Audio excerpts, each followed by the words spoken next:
அது தேர்தல் ஆணையத்தை பொறுத்தவரை அது ஏற்கனவே தமிழ்நாட்டுடைய தேர்தல் ஆணையம் பாஜகவுடைய கூட்டணியாக மாறிட்டு, இந்த சூழலில் ஆளுங்கட்சியினுடைய செயல்பாடுகள் எல்லாவற்றையும் முடக்குகிற நடவடிக்கைகளை தான் தேர்தல் ஆணையம் நடத்தியது. குறிப்பாக நான் போட்டியிட்ட நன்னிலம் சட்டமன்ற தொகுதியில் எங்களுக்கு எந்த விதமான பிரச்சார அனுமதியும் தருவதில்லை.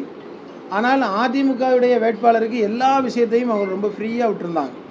எனவே தேர்தல் ஆணையத்தை பொறுத்தவரை ஒரு கண்ணுக்கு மையும் ஒரு கண்ணுக்கு சுண்ணாம்பும் தான் வைத்திருந்தது. எங்கள் தொகுதியை பொறுத்தவரை அதிகமான முறையில் வாக்காளர்கள்ட்ட அந்த தேர்தல் நாளன்று வரை பணத்தை கொடுத்தது அதிமுக வேட்பாளர் தான்.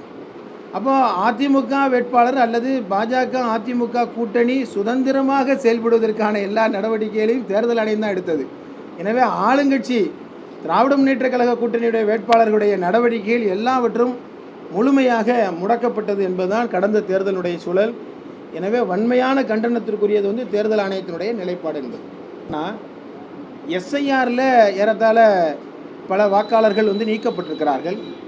அந்த எஸ்ஐஆருக்கு பின்பு யாரெல்லாம் இருக்கிறார்களோ, வாக்காளர்களாக இருக்கிறார்களோ, அவர்களுடைய சரியான எண்ணிக்கை இறுதி செய்யப்பட்டிருக்கிறது. எனவே அதன் காரணமாக இந்த பெர்சன்டேஜை பார்க்கும் பொழுது ரொம்ப குறைவாக, அதாவது கூடுதலாக இருப்பது போல தெரியும். காரணம் என்னவென்றால் வாக்களிக்கிற இருப்பவர்கள் மட்டும் உண்மையான வாக்காளர்கள் அல்லது இறந்து போனவருடைய பட்டியலெல்லாம் எஸ்ஐஆரில் நீக்கப்பட்டதின் காரணமாக சரியான வாக்காளருடைய பட்டியல் இறுதி செய்யப்பட்டிருக்கிறது காரணமாகத்தான் இந்த எண்ணிக்கை கூடியிருக்கிறது.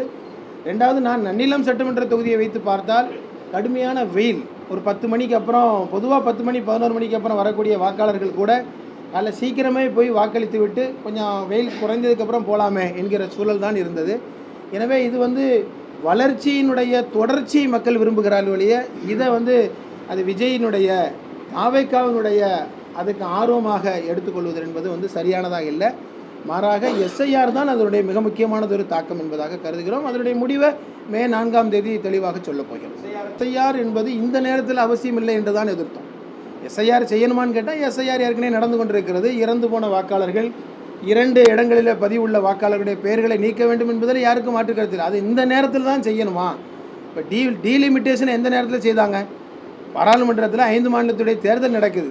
அது ஏதோ இன்னைக்கு செய்தால் தான் செய்ய முடியும் என்று நாடாளுமன்றத்தில் உடனடியாக பிரச்சாரத்தில் இருக்கிற எல்லா தலைவர்களையும் அங்கே வரவழைச்சி, அதுவும் குறிப்பாக தென் மாநிலத்துக்கு நெருக்கடி கொடுக்க வேண்டும் என்று சொல்லும் பொழுது மட்டும்தான் டீலிமிட்டேஷனே வேண்டாம் என்று சொன்னோம். ஆனால் அதை இப்பொழுதே செய்ய வேண்டும் என்று சொல்லும் பொழுது தான் அதில் ஒன்றிய அரசுடைய உள்நோக்கம் என்பது நமக்கு தெரிகிறது. அதே மாதிரி எஸ்ஐஆர் என்பது தேர்தலுக்கு 6 மாத காலத்துக்கு முன்பு செய்ய வேண்டாம், அதற்கு பின்னால் செய்யலாம் என்று சொல்லும்போது அதையெல்லாம் மீறி எஸ்ஐஆரை செய்தார்கள். அதையும் மீறி செய்த பின்பு எஸ்ஐஆருடைய படிவம் என்பது இறுதி செய்யப்பட்டிருக்கிறது. எனவே தான் இறுதி செய்யப்பட்ட வாக்காளர்கள் இருக்கிற வாக்காளர்கள் வெயிலுடைய காரணமாக வேகமாக வாக்களிக்க வேண்டும் என்று வந்திருக்கிறார்களே, அது மாற்றம் வேண்டும் என்பதாக சொல்லி தாவேக்காவினர் பிரச்சாரம் செய்வதோ அல்லது நாங்கள் வந்ததுனால தான் இங்கே எல்லா வாக்காளர்களும் அதிகமாக ஆர்வமாக வாக்களிக்க வந்திருக்கிறார்களோ என்று சொல்வதெல்லாம் உண்மை இல்லை. நேரடியாகவே நான் இதை களத்தில் பார்த்தேன், வாக்காளர்களோடு பேசினேன். ரொம்ப வெயில் கடுமையாக இருக்குது, அதனால் சீக்கிரமாக வாக்களிச்சுட்டு செல்வோம் என்பது தான் களத்திலுடைய யதார்த்தம் வழியே. தாவேக்காவுக்கு சாதகமான வாக்களிப்பு என்பது அது உண்மை அல்ல. அந்த தேர்தலை பொறுத்தவரை ரொம்ப தெளிவாக இருக்கிறார்கள். யார் வர வேண்டும் என்பதை போல யார் வரக்கூடாது என்பதில் ரொம்ப தெளிவாக இருக்கிறாங்க. இப்போ அந்த சூழலை வைத்து பார்த்தால் இந்த தேர்தல் என்பது மிக முக்கியமான இந்த வளர்ச்சியினுடைய தொடர்ச்சி அமைய வேண்டும் என்று விரும்புகிறார்கள். அந்த வகையில் எந்த தாக்கமும், அதுவும் குறிப்பாக இந்த வெற்றியை பாதிக்கிற எந்த தாக்கமும் இந்த தேர்தலில் இருக்காது. பல இடங்களில் அப்படி ஒரு தாக்கம் இருப்பது போல செய்திகளில் சொல்லப்பட்டாலும் கூட முடிவு அவ்வாறு அமையாது என்பதாகத்தான் நான் கருதுகிறேன். முழுக்க திமுக கூட்டணியினர் எல்லோரும் விழிப்போடு இருக்கிறார்கள். இதுவரைக்கும் உள்ள எல்லா நடவடிக்கைகளிலும் திமுகவினுடைய கூட்டணி கட்சிகளுடைய நடவடிக்கைகளை ரொம்ப டைட் பண்ணாங்க. அதே போல் கவுண்டிங்லையும் அது மாதிரி ஏதாவது நடந்துவிடக்கூடாது, பல மாநிலங்கள் நடக்கிறதா செய்திகள் வருகிறது. எனவே அந்த அடிப்படையில் எல்லோரும் விழிப்புணர்வோடு சரியான முறையில் நியாயமான தேர்தல் நடத்தணும், அவ்வளோதான். எங்கள் கோரிக்கை வேறு, அதை தாண்டி வேறு எந்த கோரிக்கையும் இல்லை. எனவே அது மாதிரியான எந்த நடவடிக்கையும் நடந்துவிடக்கூடாது என்பதற்கான விழிப்போடு இருக்கிறோம். நாங்கள் வெறும் திமுக கூட்டணி மட்டும் சொல்ல, எல்லா வேட்பாளர்களும் எல்லா கட்சியினரும் விழிப்போடு இருக்க வேண்டிய அவசியம் இந்த தேர்தலை பொறுத்தவரை. நியாயமான தேர்தலை கண்காணிக்க வேண்டிய பொறுப்பு வெறும் தேர்தல் கமிஷனுக்கு மட்டும் இல்லை, மக்களுக்கும் இருக்கிறது, தேர்தலில் பங்கெடுக்கிற அரசியல் கட்சிகளுக்கும் இருக்கிறது. அதை பொறுப்புணர்வோடு செயல்படுத்துவோம். அப்படி எதுவும் நடக்காதவாறு பார்த்து கொள்ள வேண்டியது எங்களுடைய பொறுப்பாக. செய்திகளை உடனுக்குடன் தெரிந்து கொள்ள கீழ்கண்ட கேபிள் மற்றும் டிடிஹெச் நெட்வொர்க்குகளில் எம் நாடு செய்தி தொலைக்காட்சியை காணுங்கள். பாதகம் செய்பவரை கண்டால் நாம் பயம் கொள்ளலாகாது பாப்பா.